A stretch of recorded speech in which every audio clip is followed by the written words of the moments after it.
Mesdames et messieurs, bonjour. Le collège électoral pour le scrutin des sénateurs est convoqué le samedi 24 mars prochain. C'est l'une des décisions majeures annoncées au cours du Conseil des ministres du 21 février dernier.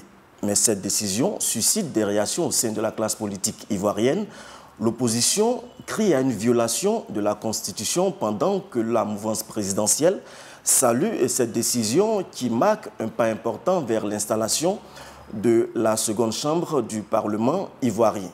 Quelle est la position du Rassemblement des Républicains sur le sujet? Nous recevons pour vous le porte-parole du Rassemblement des Républicains, M. Mamadou Touré. Bonjour. Bonjour. Alors, avant le décret pris mercredi dernier, le président de la République, à l'occasion du Conseil des ministres du 14 février, a pris une ordonnance pour l'organisation des sénatoriales. Pour l'opposition, cette prérogative est dévolue à l'Assemblée nationale. Est-ce que cette ordonnance du président est juridiquement fondée? La Constitution permet au chef de l'État de prendre des ordonnances. Et sur cette question, le président a estimé qu'il était utile pour lui donc de prendre des ordonnances. Et je pense que le débat n'est même plus au niveau donc des procédures. Nous avons eu un référendum en 2016, un référendum donc qui a permis de doter la Côte d'Ivoire d'institutions modernes en vue de renforcer notre démocratie. Et le Sénat fait partie de ces institutions. Selon la Constitution de la Troisième République, le Sénat doit faire l'ouverture de sa session une semaine après l'ouverture de la session donc, des députés.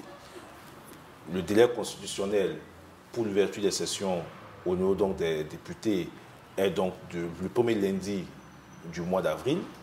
Et le Sénat, une semaine après, doit faire donc, sa session officielle d'ouverture. L'année dernière, avec toutes les conjonctures que nous avons connues, cela n'a pas pu être possible. Vous savez bien, entre les mutineries, entre la fronde sociale, les difficultés auxquelles l'État a dû faire face, ne lui a pas permis donc de faire fonctionner la deuxième chambre. Mais c'est cette situation qui est en train d'être corrigée pour nous rendre conformes à notre Constitution, pour nous rendre conformes à l'État de droit. En avril prochain, nous aurons l'ouverture de la session parlementaire, notamment au niveau des députés.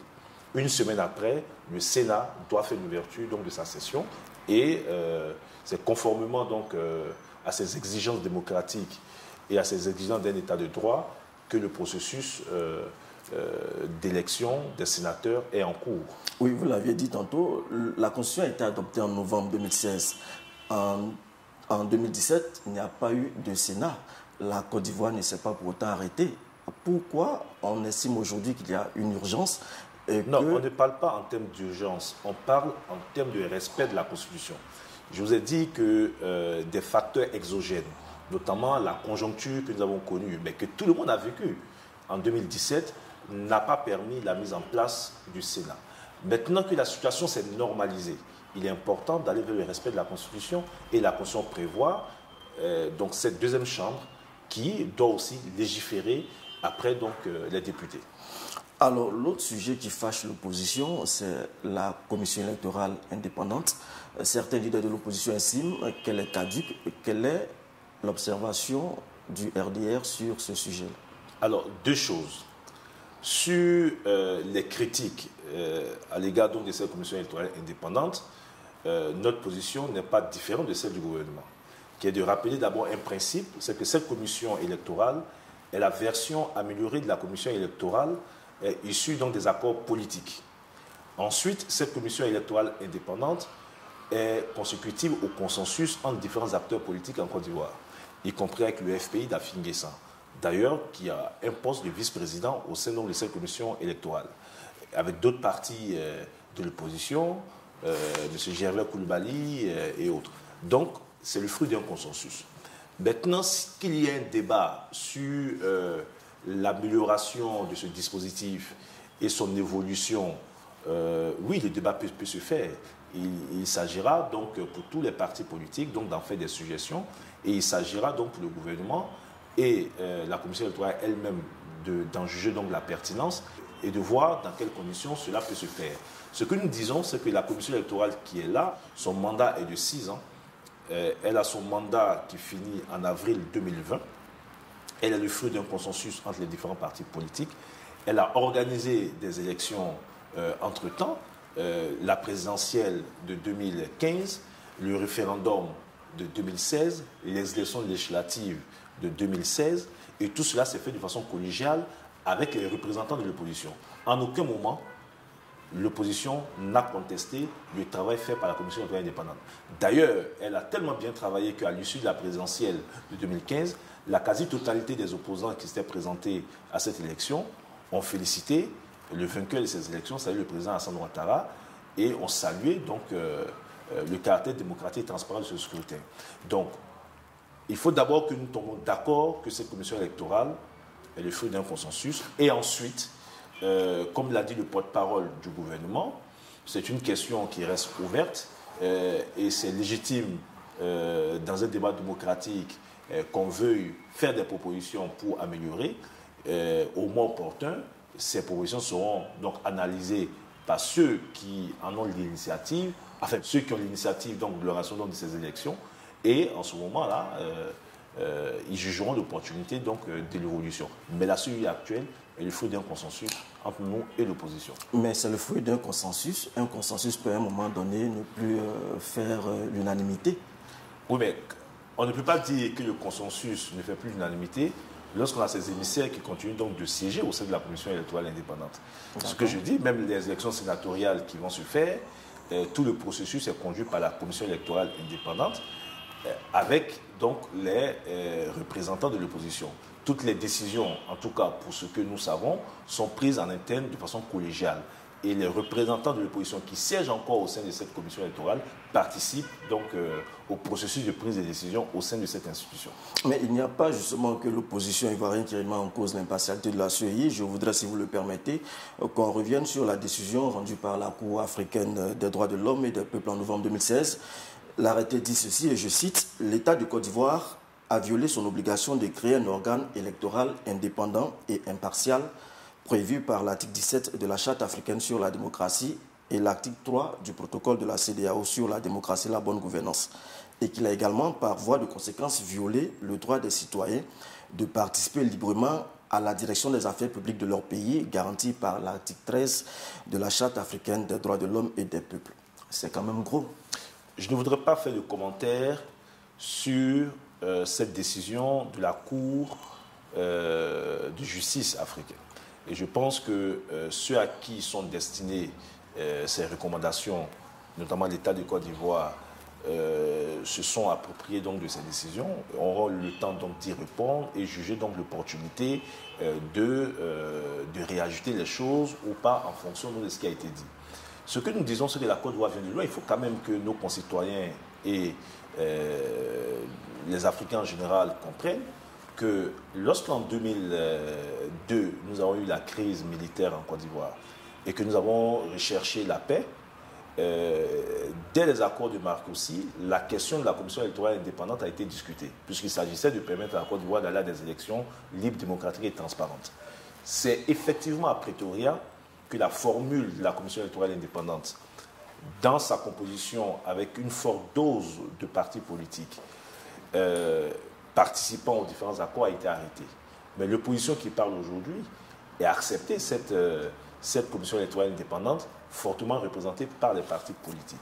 Nous avions même, à l'époque... Avec une forte présence également de l'État de Côte d'Ivoire. Oui, avec une très forte présence de l'État de Côte d'Ivoire. Et justement, c'est ce qui pose problème. Non, attendez. Ceux qui sont allés porter plainte au niveau de la Cour de justice africaine étaient ceux qui avaient accepté cette version qui, comme je l'ai dit tantôt, est une version qui a sa forme améliorée aujourd'hui. Donc, lorsqu'il y a eu les accords de Marcoussis, donc on a même eu les mouvements ex-rebelles qui étaient représentés, puisqu'il y avait 2 représentants du MPIGO, du MJP et du MPCI. Et c'est avec cette commission électorale indépendante qui était le fruit d'un consensus politique entre tous les acteurs politiques ivoiriens que nous sommes allés aux élections présidentielles. Après les élections présidentielles, il y a eu une évolution, et ça il faut qu'on le sache. Le nombre de représentants de l'État a baissé. Vous n'avez plus par exemple le représentant de l'Assemblée nationale, ainsi de suite. Tous les mouvements ex-rebelles qui sont devenus après Force Nouvelle, vous n'avez plus de représentants au sein de cette commission électorale indépendante. La société civile a vu sa position renforcée au sein de cette commission électorale indépendante, qui est repartie comme suit. Un tiers État, un tiers parti politique et un tiers société civile. Et cette formule d'un tiers État, un tiers parti politique, un tiers société civile, est une formule qui a été proposée par le NDI, le National Democratic Institute, qui a eu à échanger et à mettre autour de la table tous les acteurs politiques ivoiriens. Vous savez, dans la vie, tout peut s'améliorer. Aucune œuvre humaine n'est parfaite, aucun dispositif n'est... Tout peut s'améliorer. Mais justement, l'opposition demande qu'il y ait des améliorations avant les élections. Tout peut s'améliorer. Tous les argumentaires peuvent être légitimes, mais cela doit s'adosser à une démarche rigoureuse. Lorsque vous feignez d'ignorer tout ce processus que je viens donc de numérer, lorsque, par mauvaise foi, vous refusez de reconnaître que vous avez participé à la mise en place de la commission électorale indépendante telle qu'elle est aujourd'hui, et vous refusez de reconnaître qu'elle est une version améliorée par rapport à ce que vous aviez accepté par le passé, il y a un problème. Ceci étant, sur la question de la commission électorale indépendante, notre parti ne s'est pas encore prononcé. Nos experts internes vont certainement instruire le parti donc, sur la question. Et je vous rassure que dès que le RDR aura fini son analyse en interne sur la commission électorale indépendante et aura dégagé sa position, vous aurez la position officielle de notre parti. Mais M. Mamadou, cet arrêté a été produit en novembre 2016. La Cour a demandé à ce que l'État se mette en conformité avec cet arrêté dans le délai d'1 an. Nous sommes aujourd'hui en 2018. Vous vous adressez à Mamadou Touré en tant que porte-parole du RDR. Je vous dis qu'au niveau du RDR, la question de la commission électorale indépendante n'a pas encore fait l'objet de discussions pour aboutir donc à une position. Ce que je vous dis, ce sont des informations et des analyses liées donc à des situations que nous connaissons des faits. Maintenant, je vous rassure que le RDR s'appropriera cette question et rapidement donnera donc sa position. Mais ce qu'il faut savoir, c'est que la commission électorale actuelle, elle est le fruit d'un consensus et qu'ici il y a des points d'amélioration entre acteurs politiques, on en parlera et on déterminera ensemble donc les points d'amélioration. Alors, je ne saurais vous laisser sans vous poser une dernière question. Comment se porte le RHDP? Écoutez, le RHDP se porte bien. C'est vrai qu'il y a des débats, et c'est tout à fait normal, sur l'avenir, sur la forme. Mais je dis à l'un de vos confrères que sur les fondamentaux, nous sommes d'accord. Et c'est quoi les fondamentaux? Pourquoi nous avons mis le RHDP en place en 2005? Il ne s'agit pas simplement d'aller gagner une élection présidentielle contre l'ex-président. Il s'agissait de proposer à la Côte d'Ivoire un projet pour lui permettre de renouer avec le développement, un projet pour lui permettre donc d'assurer sa stabilité pour un long terme. Et ça, je pense que nous l'avons réussi, puisque le chaos dans lequel nous sommes arrivés aux affaires dans le cadre du RHDP, quand vous regardez, 6 ans après, nous avons pu, notre régime, en tout cas au niveau du RHDP, nous avons pu stabiliser cette situation mieux sous le leadership du président Alassane Ouattara. Nous avons pu relancer le développement de notre pays. En 2015, nous sommes allés à ces élections présidentielles autour d'un candidat unique qui est le président Alassane Ouattara. Mais quelques mois avant, l'alliance entre nos différents partis politiques s'est transformée en groupement politique reconnu par le ministère donc, de l'Intérieur. Nous sommes allés aux élections législatives en RHDP, nous avons fait la campagne référendaire en RHDP et nous pensons légitimement que l'objectif que nous sommes assignés, c'est-à-dire aller vers un parti unifié, est la prochaine étape à atteindre. Et ça, c'était un consensus entre tous les partis politiques du RHDP. Et maintenant, il peut y avoir des débats, et c'est légitime, sur comment y arriver, les modalités, le timing. Cela ne remet pas en cause notre attachement au RHDP et à la paix et à la stabilité. Parce que ce qui importe aujourd'hui, c'est comment faire en sorte que ce pays ne traverse plus les turpitudes qu'il a connues ces dernières années. Et nous avons une responsabilité grande. Les Ivoiriens nous ont fait confiance, les Ivoiriens nous ont plébiscité dans les urnes. J'ai l'habitude de dire qu'il faut que nous évitions d'avoir des débats qui soient au périphérique des préoccupations essentielles de nos compatriotes. Nos compatriotes veulent la sécurité, ils veulent la paix, ils veulent l'école pour tous, ils veulent accéder aux soins de santé de base. Nos compatriotes aujourd'hui sont moins intéressés 1 an, 2 ans après l'élection présidentielle par des débats sur qui sera président en 2020. C'est notre succès, ce sont nos résultats au niveau du RHDP qui vont permettre donc d'aller demander le renouvellement de la confiance qui a été mis en nous et nous permettre donc pendant longtemps de garantir à ce pays la paix et la stabilité. Nous sommes foncièrement oufoutistes et nous pensons qu'il n'y a pas d'alternative au RHDP aujourd'hui. Quand vous regardez le chaos, le désordre qui existe au sein donc, des autres partis, nous ne pouvons pas commettre l'erreur de confier la Côte d'Ivoire à des personnes qui n'arrivent même pas à s'organiser elles-mêmes. Il n'y a pas d'alternative au RHDP aujourd'hui. Il n'y a pas d'alternative à notre alliance aujourd'hui. Je parle en perspective donc à la paix et à la stabilité.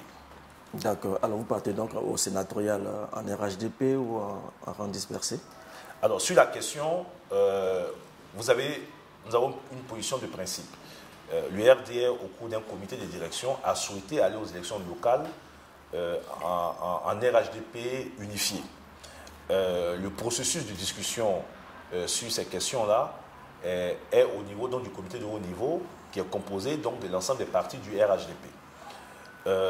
En entendant que ce processus aboutisse et qu'on ait une position consensuelle dégagée, il se trouve qu'à étape intermédiaire, nous avons les élections sénatoriales. Donc, ce n'était pas une situation prévue. Il reviendra donc aux états-majors des différents partis politiques de se retrouver et sur la question ponctuelle des élections sénatoriales, de dégager une position. En tout cas, le RDR, fidèle à ses engagements, fidèle à sa philosophie, privilégiera l'intérêt général. L'intérêt général pour nous aujourd'hui, c'est le RHDP. Voilà. Merci bien, M. Mamadou Touré. Merci beaucoup. Voilà, c'est ici que s'achève cet entretien. Nous recevions pour vous le porte-parole du Rassemblement des Républicains, M. Mamadou Touré, qui se prononçait sur l'actualité politique majeure en Côte d'Ivoire, à savoir les élections sénatoriales. Il s'est également prononcé sur l'alliance RHDP et sur la légitimité de la commission électorale indépendante. Merci de nous avoir suivis et à très bientôt. Super.